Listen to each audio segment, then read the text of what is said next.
Se o cara quiser ser um anti-judeu, eu acho que ele tinha direito de ser. O governo da China informou hoje que equipes de resgate não encontraram nenhum sobrevivente da queda Outro menino de 11 anos tentou impedir a agressão e acabou sendo ferido de leve. Ele recebeu atendimento médico e já foi liberado. Assim, a fila das refugiadas, irmão, 200 metros mais, só deusa, assim, só deusa. Eu vou te dizer, são fáceis porque elas são pobres.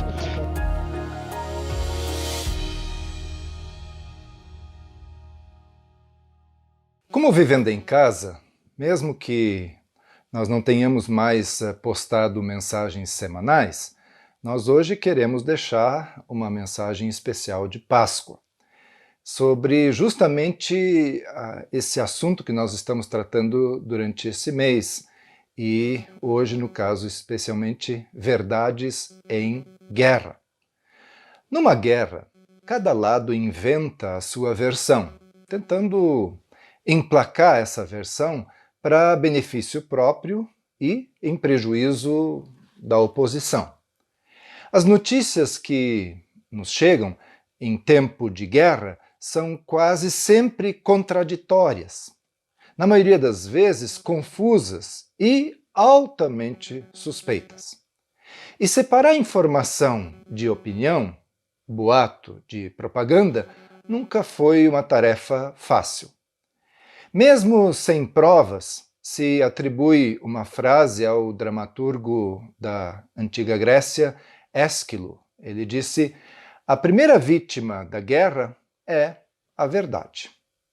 A guerra entre Rússia e Ucrânia não é diferente. Todos falam da paz, ao mesmo tempo em que tentam apagar o fogo com mais combustível. Segundo o militar brasileiro Paulo Roberto da Silva Gomes, desinformação, análises equivocadas ou simples mentiras se misturam a notícias verdadeiras e a análises embasadas em argumentos que são sólidos. Diferenciar umas das outras é uma tarefa complicada. Junto ao conflito bélico vem sempre uma guerra de narrativas, na qual o seu coração e a sua mente são o objeto a ser conquistado. E diante da tal pseudo-verdade, surge uma pergunta-chave.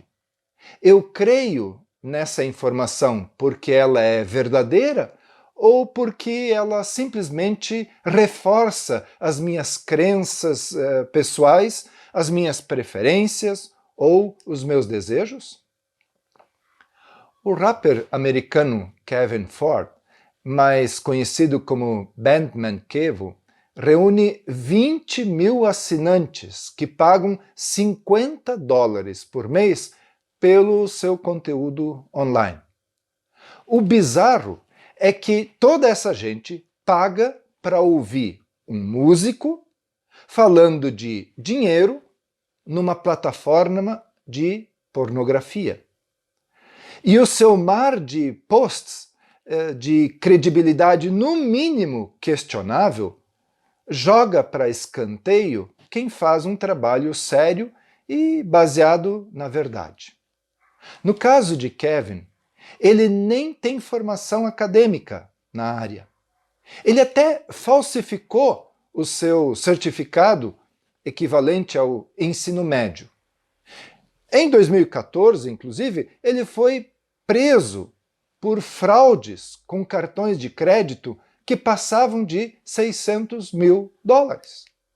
Como as pessoas clicam muito em títulos apelativos, em sites sensacionalistas ou que descaradamente promovem a mentira, isso enche os cofres de alguns e esvazia os cofres dos veículos que investem tempo e dinheiro na produção de bom conteúdo. Mas conforme o argentino, Prêmio Nobel da Paz em 1980, Adolfo Pérez Esquivel, ele disse: lembro vocês do tribuno Pilatos, que cinicamente lava as mãos ensanguentadas com vítimas inocentes. E pergunta: o que é verdade? Apesar das tentativas de matar a verdade.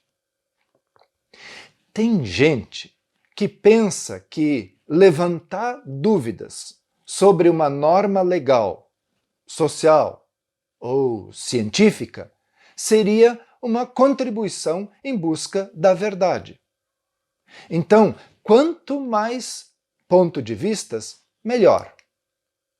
Mas o negacionista quer mesmo acumular ganhos, sejam eles políticos, econômicos, sociais ou outros.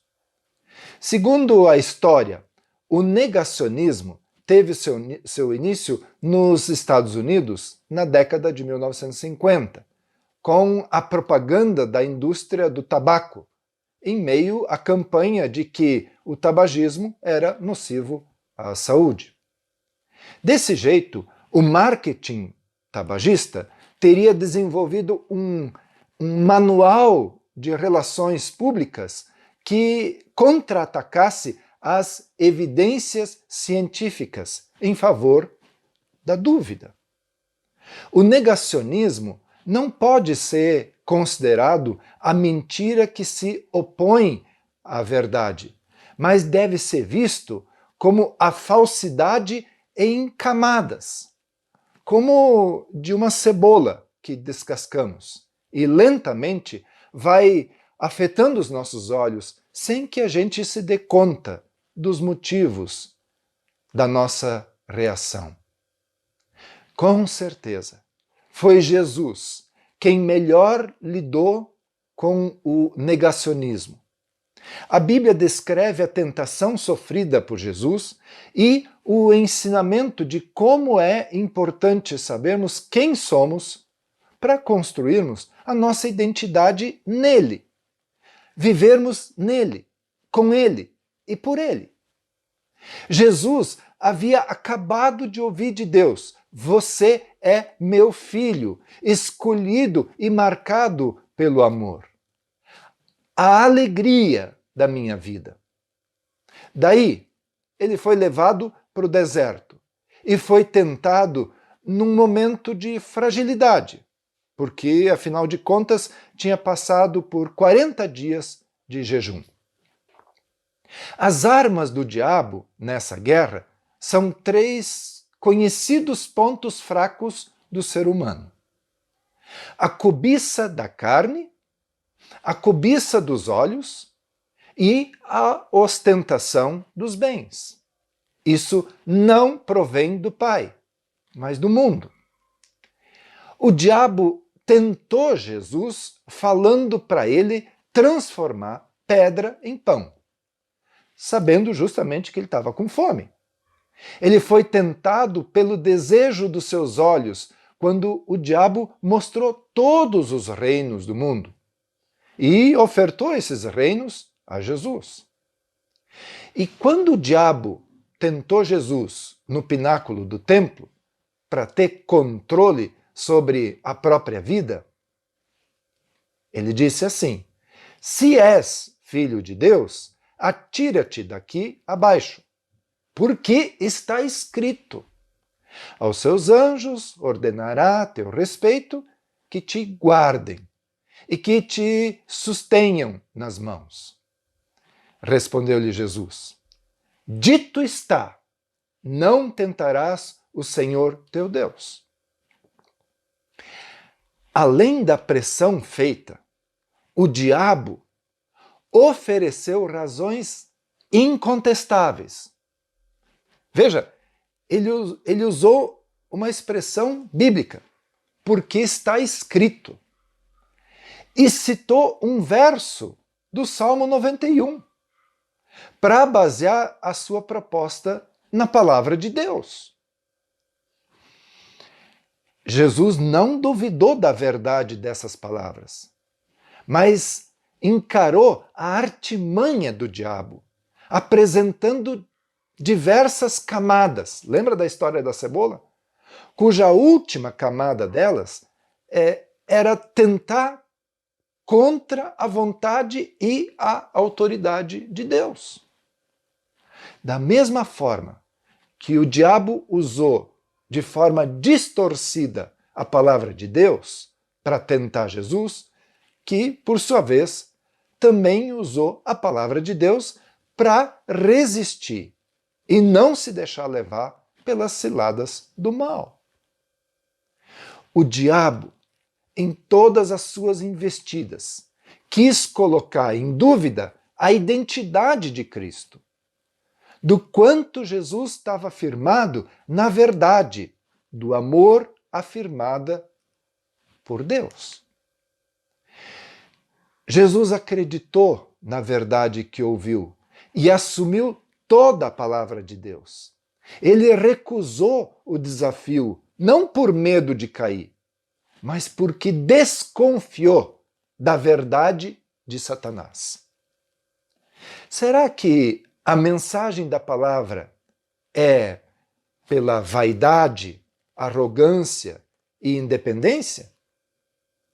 Qual é a última camada dessa afirmação? Segundo o teólogo Samuel Hunsley, para enganar, o diabo usa de meias verdades. Foi assim que ele enganou Eva. Ele é o pai da mentira. Nós vamos seguir a Jesus. A Jesus que disse: eu sou o caminho, a verdade e a vida. Então, recapitulando. Deus, muitas vezes, nos prova para resistirmos, mas o diabo nos tenta para nos derrubar, nos enfraquecer, e não para ensinar algo. Mas está no plano de Deus produzir em nós um caráter aprovado através disso. Então, se existe a possibilidade da tentação, em Jesus existe a possibilidade de vencer a tentação. Graças a Deus. Algumas pessoas pensam que, ao vencer a tentação, vão eliminar ela para sempre. Mas ela é apenas uma etapa para a gente vencer. E o diabo sempre vai usar desejos e sentimentos que são legítimos para mudar perspectivas sobre as situações. Nós já dissemos que não é com grandes mentiras, mas com a distorção da verdade que se dá a tentação. Deus também nos fala: que amor maravilhoso o Pai nos concedeu. Vejam só, somos chamados filhos de Deus. É o que realmente nós somos. Mas é por isso também que o mundo não nos reconhece e não nos leva a sério, porque não tem ideia de quem ele é ou do que pode fazer. Mas constantemente nos deixamos levar por falsas promessas, por distorções da palavra e pelo pouco conhecimento que temos da palavra de Deus. Daí, a verdade e a realidade são distorcidas, vindo então a ingratidão. Não vemos mais o que nos foi dado, apenas vemos o que está faltando para nós. Para vencer a tentação, nós precisamos olhar para Jesus. No deserto, ele mesmo foi tentado. Nós vencemos a tentação entendendo que o que está em jogo não é o que nós estamos fazendo, mas quem nós somos em Deus e quem Ele é para nós. Na Páscoa, a vitória é da verdade, que é Jesus. Da verdade de que nós somos amados por Deus. Viva isso! Hoje, meus amigos, eu quero incentivar você a participar conosco dos nossos encontros presenciais para adultos, para adolescentes e para crianças, todos os domingos, às 18 horas, no CPM, Rua Francisco Caron, número 630. E como nossos grupos de conexão estão com as suas atividades em andamento, nós convidamos a quem não participa de um desses pequenos grupos a que se integre num, porque tem essa possibilidade. E também nós temos uma boa novidade, que é um grupo de empreendedores que abrimos em São José dos Pinhais. E para saber sobre isso e dos demais grupos de conexão que nós temos, entre em contato conosco. Está aí o meu telefone e eu estou à sua disposição. Um abraço.